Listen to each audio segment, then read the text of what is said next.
Bom, a última via de administração que a gente vai ver é a última que faz parte, pessoal, do trato gastrointestinal. Então, nós vimos via oral, nós vimos via sublingual, nós vimos via sondas, né, que podem ser sonda nasoenteral, nasogástrica ou gastrostomia. E por último, que ainda faz parte do trato gastrointestinal, é a via retal de administração de medicamentos, tá?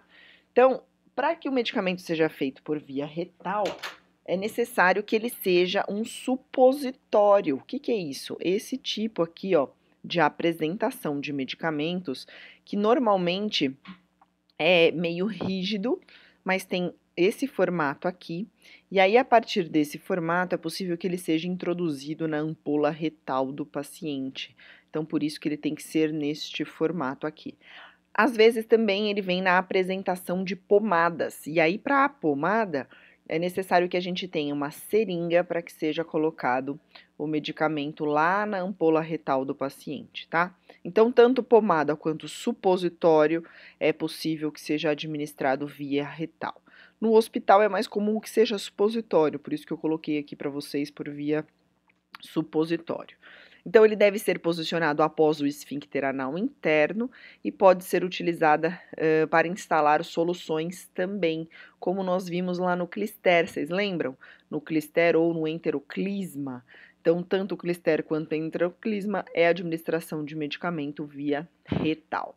O que significa ser posicionado após o esfíncter? Tá aqui, ó. Aqui é logo a entrada do ânus do paciente. O medicamento ele vai ficar aqui, ó, exatamente dentro da ampola. Então, o esfíncter é esta região aqui, que é uma região de musculatura que faz com que as fezes sejam controladas, né? Então, é exatamente por aqui, por essa musculatura esfincteriana, que é possível controlar as fezes. Então, se eu deixar o medicamento supositório aqui, ele não vai ser absorvido pela mucosa. É necessário que ele seja introduzido aqui e ele fique dentro desta estrutura, que é a estrutura da ampola retal. E aí sim ele vai conseguir ser absorvido. Eu vou deixar o passo a passo aqui para vocês. Então vamos lá, a primeira coisa é sempre higienizar as mãos, sempre fazer os 9 certos do medicamento, sempre identificar o medicamento e colocá-lo lá no copinho descartável, tá? Porque a gente vai levar ele de uma forma segura até o quarto do paciente, e aí eu chego no quarto, eu vou orientar o paciente sobre o medicamento que ele vai tomar, vou fazer a higienização das minhas mãos, calçar a luva, preparar o material, que no caso é retirar ele da embalagem, e posicionar o paciente adequadamente. Eu não sei se vocês lembram lá na aula de posicionamento que eu falei de uma posição chamada SIMS. Essa posição SIMS é a mesma posição que o paciente fica para receber o clister ou enteroclisma, que é o decúbito lateral esquerdo. Por que ele fica em decúbito lateral esquerdo? Eu deixei a foto aqui para a gente entender. Vejam que o nosso intestino, ele está aqui, ó, no intestino grosso, o cólon descendente, que é este aqui que eu estou apontando com a seta, ele fica justamente do lado esquerdo do nosso corpo.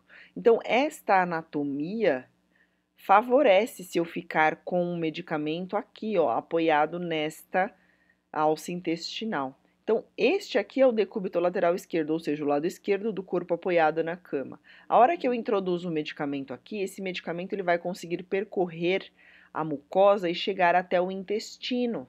Por quê? Porque a anatomia está favorecendo isso. Então, sempre um paciente de enteroclisma, clister ou que estiver com supositório anal precisa ficar em decúbito lateral esquerdo até o término da administração. E, no caso desses supositórios, ele é um medicamento gelatinoso. Esta gelatina ela precisa derreter. E aí é necessário, então, que o paciente, depois da administração, permaneça ainda na posição de SIMS por um determinado período. Por isso que ele precisa estar confortável nessa posição, para que ele não saia logo após a colocação do supositório. A gente vai ver aqui, ó. Então, precisa retirar a roupa do paciente, é necessário aqui preservar a intimidade do paciente, preservar então privacidade, colocar biombos, separar, pedir para que outras pessoas saiam do quarto, caso tenha mais, né? Se tiver acompanhantes de outros pacientes, peço para esses acompanhantes se retirarem, para que esse paciente fique confortável, tá? Aí a gente vai com a mão afastar as pregas glúteas e introduzir o medicamento no orifício anal. Instruir o paciente, ó, que ele tem que ficar de 15 a 20 minutos deitado na mesma posição de decúbito lateral esquerdo para que esse medicamento possa ser absorvido. Então, olha lá, ó, ele precisa fazer uma força com as nádegas, depois que eu solto ela, e ainda permanecer de 15 a 20 minutos deitado na mesma posição para que esse medicamento fique agindo no local certo, tá?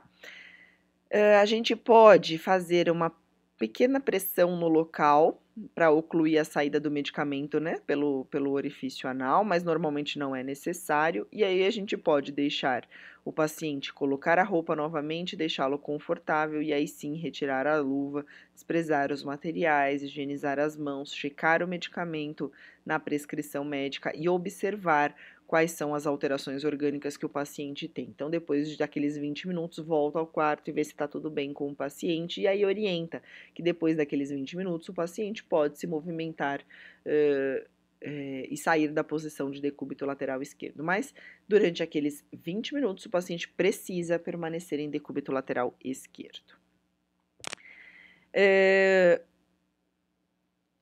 Nós terminamos aqui com a administração de medicamentos via retal, a gente termina todas as administrações enterais, ou seja, aquelas que passam pelo trato gastrointestinal. E eu vou passar para vocês aqui agora, que essa daqui é mais comum para vocês, porque são medicamentos que normalmente a gente faz em casa mesmo, então não tem muita dificuldade para entender, que é do tecido mucoso, que é o ocular, nasal, vaginal e auricular. Lembrando que o sublingual e o retal nós já vimos, tá? Então, quando eu administro um medicamento por via ocular, eu tenho que saber que ou ele será líquido ou ele será em gel. Normalmente ele é líquido, que são os tais dos colírios, tá? E nada muda, pessoal. Eu vou reunir a medicação, higienizar as mãos, calçar a luva, orientar o paciente sobre aquele medicamento, preparar o medicamento na frente do paciente sempre, ou seja, retirar ele da embalagem, da caixinha na frente do paciente. E aí, qual é o detalhe? Eu preciso puxar aqui, ó, a pálpebra móvel inferior para colocar o medicamento para que essa gota pingue justamente aqui dentro, ó lá. Puxar delicadamente a pálpebra inferior para baixo, utilizando o dedo indicador e pingar o colírio sem encostar o aplicador no olho. E fechar o olho vagarosamente para que esse medicamento seja aproveitado ali pelo paciente, tá? Pela via.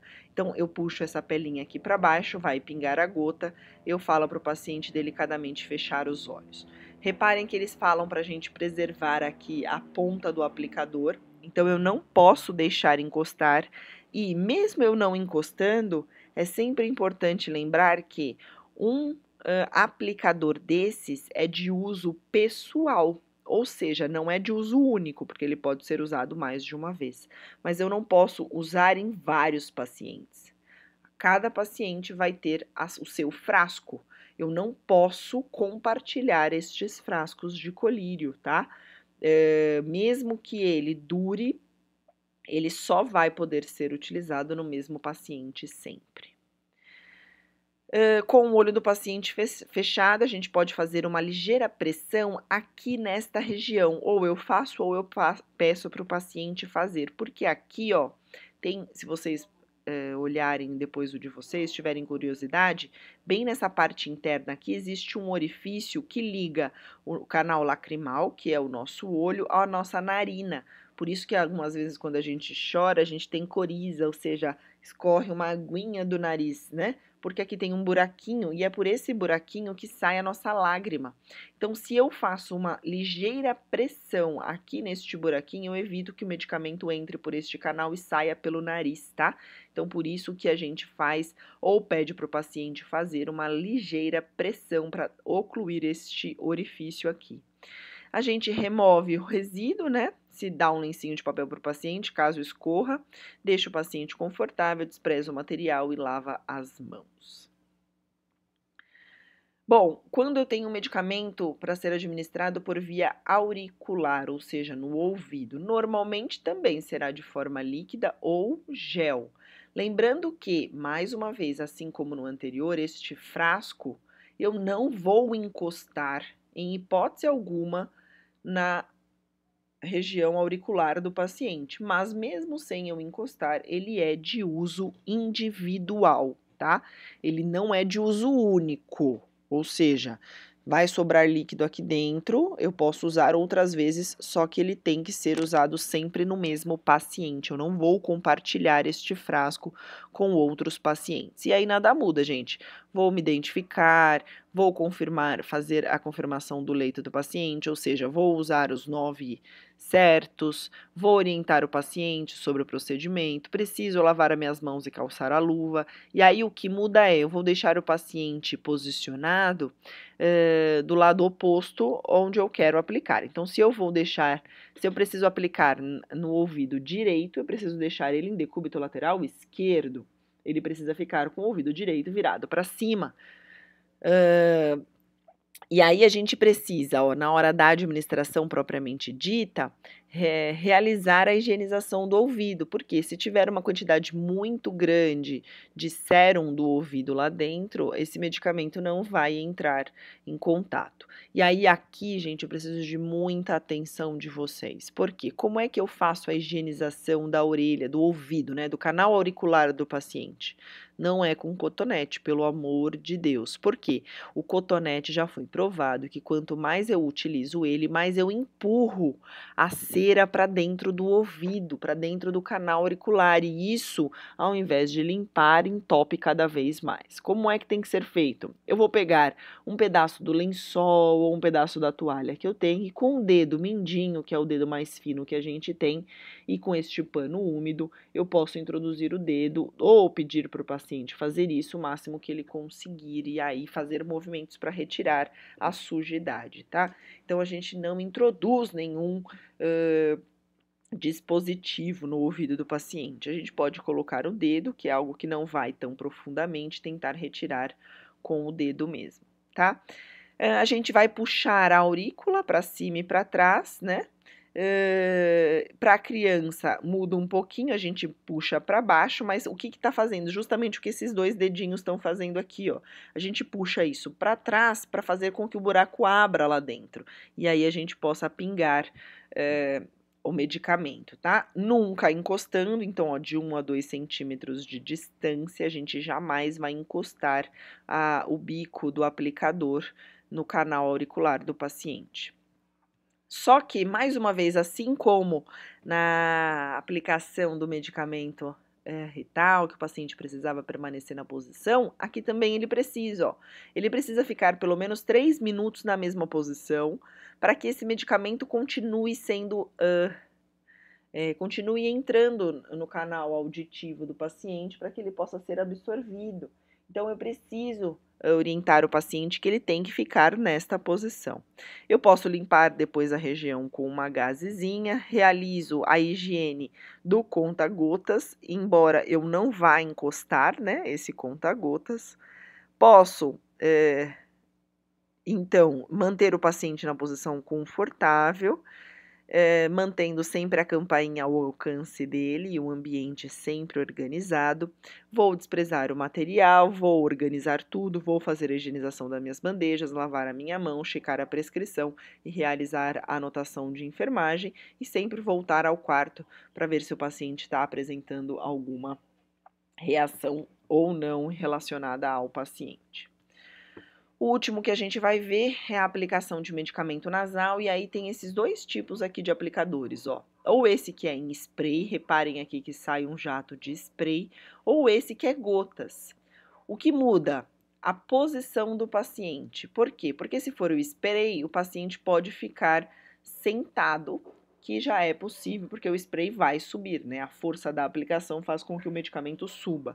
Se for em gotas, não, o paciente precisa ficar com a cabeça hiperestendida, ou seja, ele fica deitado e ainda assim coloca a cabeça para trás, para que o medicamento em gota consiga cair, né, e subir, né? Ele precisa subir, se for no caso de gotas, ele precisa subir aqui no canal nasal do paciente. Então, se for este de gotas, muda o posicionamento em relação a este aqui, que é de spray. Todo o resto, pessoal, não muda. Por que eu estou dizendo que todo o resto não muda? Porque a gente sempre vai preparar o medicamento, a gente sempre vai pôr na bandeja, vai higienizar a bandeja e as mãos antes de fazer isso.